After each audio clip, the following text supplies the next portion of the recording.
ABT fixed use করা আজকে প্রায় 5 দিন হয়ে গেছে। তো এর মাঝে আমি first day, second day and fifth day video করছি। মাঝে 2-3 ভাত চলে গেছে, 2-3 মনে হয়, একদিন যতটুকু মনে হয়। তো এখানে ওইটা বিজি থাকার কারণে বাদ চলে গেছে। বাট লিকুইড ফার্টিলাইজারটা এবিটি ফিক্সডে ইউজ করার পর আলহামদুলিল্লাহ মনে হচ্ছে যে কন্ট্রোল হচ্ছে।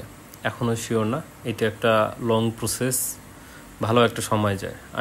আমার মনে হয় যে এটা হয়তো বা 7 দিন বা 15 দিনও চাইতে পারে।